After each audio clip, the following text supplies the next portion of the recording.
Like A love insurance company. ಯಾವತ್ತಾದ್ರೂ ಯೋಚನೆ ಮಾಡಿದೀರಾ ನಿಮ್ಮ ಲವ್ಗೂ ಒಂದು ಇನ್ಶೂರೆನ್ಸ್ ಮಾಡಿಸಿದ್ರೆ ಹೇಗಿರುತ್ತೆ ಅಂತ? ಬ್ರೇಕಪ್ ನಮ್ಮಿಂದ ಆದ್ರೆ ಪೆನಾಲ್ಟಿ, ಬ್ರೇಕಪ್ ಅವರಿಂದ ಆದ್ರೆ ನಮಗೆ ಪ್ರಾಫಿಟ್. ಟೆಕ್ನಾಲಜಿ ಬೆಳೀತಾ ಬೆಳೀತಾ ಈ ರೀತಿಯ ಟೆಕ್ನಾಲಜಿ ನಿಜವಾಗ್ಲೂ ಬಂದ್ರೆ ಲವ್ ಮಾಡೋ ರೀತಿ ಅಥವಾ ಲವ್ ನ ನೋಡೋ ರೀತಿ ಚೇಂಜ್ ಆಗುತ್ತಾ?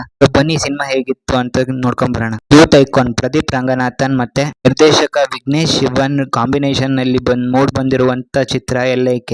ಕತೆ ಶುರುವಾಗೋದು 2040ರಲ್ಲಿ. ಹೌದು, ಇದು ಫ್ಯೂಚರಿಸ್ಟಿಕ್ ಸಿನಿಮಾ. ನಾಯಕ ವಾಸು ಹಳೆ ಕಾಲದ ಪ್ರೀತಿ ಪ್ರೇಮ ಅನ್ನೋ ಕಾನ್ಸೆಪ್ಟ್ ನ ಇಷ್ಟಪಡುವಂತ ಹುಡುಗ. ಆದ್ರೆ ನಾಯಕಿ ರೀಮಾ ಟೆಕ್ನಾಲಜಿ ಅಲ್ಲಿ ಬೆಳೆದಿರೋ ಹುಡುಗಿ. ಇವರಿಬ್ಬರ ಮಧ್ಯದಲ್ಲಿ ಇಲ್ಲಿ ಲವ್ ಇನ್ಶೂರೆನ್ಸ್ ಅನ್ನೋ ಒಂದು ಕಂಪ್ನಿ ಇದೆ. ಅವ್ರದ್ದು ಒಂದು ಕಾನ್ಸೆಪ್ಟ್ ಕೂಡ ಇದೆ. ಅಂದ್ರೆ ನೀವು ಮಾಡೋ ಪ್ರೀತಿ ಫೇಲ್ ಆದ್ರೆ ಅದಕ್ಕೆ ಪರಿಹಾರ ಸಿಗುತ್ತೆ ಅಂತ. ವಾಸು ಮತ್ತು ದೀಪನ ಪ್ರೀತಿ ಇದ್ರ ಮಧ್ಯೆ ಉಳ್ಕೊಳತ್ತಾ ಇಲ್ವಾ? ಇಲ್ಲಿಂದ ಶುರುವಾಗೋ ಕನ್ಫ್ಯೂಷನ್, ಕಾಮಿಡಿ ಮತ್ತೆ ಎಮೋಷನಲ್ ಡ್ರಾಮಾನೇ ಈ LIK.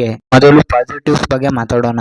ಇಡೀ ಸಿನಿಮಾ ಪ್ರದೀಪ್ ರಂಗನಾಥನ್ ಅವರ ಎನರ್ಜಿ ಮೇಲೆ ನಿಂತಿದೆ. ಲವ್ ಟುಡೇ, ಡ್ರ್ಯಾಗನ್ ಸಿನಿಮಾದಲ್ಲಿ ನಾವು ಏನ್ ನೋಡಿದ್ವೋ ಅದೇ ಬಾಡಿ ಲ್ಯಾಂಗ್ವೇಜ್ ಅಲ್ಲಿ ಇಲ್ಲಿ ಕಾಣಿಸ್ಕೊಂತಾರೆ. ಆದ್ರೆ ಆ ಸಿನಿಮಾದಲ್ಲಿ ಸಿಕ್ಕಂತ ಸ್ವಾಗು ಮತ್ತೆ ಡೈಲಾಗ್ಸ್ ಗಳು ಇಲ್ಲಿ ಚೂರು ಮಿಸ್ಸಿಂಗ್ ಆಯ್ತು.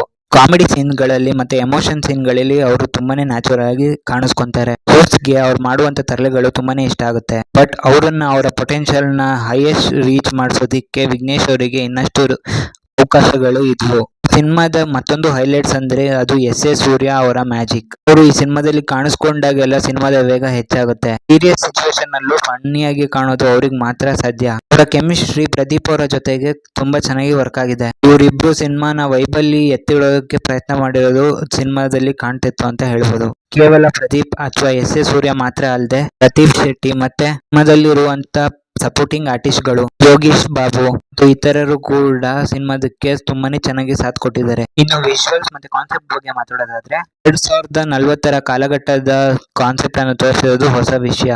ಅಂಡ್ ಇದಕ್ಕೆ ಸಾಕಷ್ಟು ಎಫರ್ಟ್ ಮತ್ತೆ ದುಡ್ಡು ಖಂಡಿತ ಹೋಗಿದೆ. ಅಂಡ್ ಇದರಿಂದ ಸಿನಿಮಾ ದೊಡ್ಡ ಕ್ಯಾನ್ವಾಸ್ ಸಿನಿಮಾ ಅನ್ನೋ ಅನುಭವವನ್ನ ಖಂಡಿತ ನೀಡಿದೆ. ಸಿನಿಮಾದ ಪ್ರತಿಯೊಂದು ಫ್ರೇಮ್ ಕೂಡ ತುಂಬಾನೇ ಕಲರ್ಫುಲ್ ಆಗಿದೆ. ಕಾಸ್ಟ್ಯೂಮ್ ಇರ್ಲಿ ಅಥವಾ ಫ್ಯೂಚರಿಸ್ಟಿಕ್ ಮನೆಗಳ ಸೆಟ್ ಇರ್ಲಿ, ಕಣ್ಣಿಗೆ ಹಬ್ಬ ಅಂತ ಅನ್ಸುತ್ತೆ. ಫ್ಯೂಚರಿಸ್ಟಿಕ್ ವಿಷಯಗಳಲ್ಲಿ ಎಲ್ಲೂ ಕಾಂಪ್ರಮೈಸ್ ಆಗಿಲ್ಲ. ಇತ್ತೀಚಿನ ಟ್ರೆಂಡ್, ಮೀಮ್ಸ್, ಸೋಷಿಯಲ್ ಮೀಡಿಯಾ ಮತ್ತೆ ಡಿಜಿಟಲ್ ಯುಗದ ಹುಚ್ಚಾಟಗಳನ್ನ ವಿಘ್ನೇಶ್ ಅವರು ತುಂಬಾ ಸ್ಮಾರ್ಟ್ ಆಗಿ ಕಥೆಯಲ್ಲಿ ಬಳಸ್ಕೊಂಡಿದ್ದಾರೆ. ಇದು ಇಂದಿನ ಜನರೇಷನ್ ಗಳಿಗೆ ಅಂದ್ರೆ ಜೆನ್ಸಿಗಳಿಗೆ ತುಂಬಾನೇ ಬೇಗ ಕನೆಕ್ಟ್ ಆಗುತ್ತೆ. ವಿಘ್ನೇಶ್ ಅವರು ತಗೊಂಡಿರುವಂತ ಲವ್ ಇನ್ಶೂರೆನ್ಸ್ ಅನ್ನೋ ಐಡಿಯಾ ತುಂಬಾನೇ ಹೊಸದಾಗಿತ್ತು. ಫ್ಯೂಚರ್ ನಲ್ಲಿ ಪ್ರೀತಿ ಹೇಗಿರುತ್ತೆ ಅನ್ನೋದನ್ನ ಗ್ರಾಫಿಕ್ ಮತ್ತೆ AI ಮೂಲಕ ನಮಗೆ ತೋರಿಸುವಂತ ಐಡಿಯಾ ತುಂಬಾನೇ ಚೆನ್ನಾಗಿದೆ. ಆದ್ರೆ ಈ ಸಿನಿಮಾ ಎಷ್ಟು ನಾರ್ಮಲ್ ಮನುಷ್ಯರಿಗೆ ಕನೆಕ್ಟ್ ಆಗುತ್ತೆ ಅನ್ನೋ ಥಾಟ್ ನಂಗೂ ಕಾಡ್ತು. ಅನಿರುದ್ಧ್ ಅವರ ಮ್ಯೂಸಿಕ್ ಇಲ್ಲ ಅಂದಿದ್ರೆ ಈ ಸಿನಿಮಾ ಇನ್ನೂ ಡಲ್ ಆಗ್ತಿತ್ತು. ಸಿನಿಮಾದ ಸಾಂಗ್ ಆಗ್ಲಿ ಅಥವಾ ಬ್ಯಾಕ್ ಗ್ರೌಂಡ್ ಸ್ಕೋರ್ ಆಗ್ಲಿ ಸಿನಿಮಾಗೆ ಪ್ಲಸ್ ಪಾಯಿಂಟ್ ಅಂತಾನೆ ಹೇಳ್ಬೋದು. ಅನಿರುದ್ಧ್ ಅವರ ಕೆಲಸ ತುಂಬಾನೇ ಚೆನ್ನಾಗಿತ್ತು. ಇನ್ನು ಸಿನಿಮಾದ ನೆಗೆಟಿವ್ಸ್ ಕಡೆ ಬರೋದಾದ್ರೆ ಡ್ರ್ಯಾಗಿ ಸ್ಕ್ರೀನ್ ಪ್ಲೇ.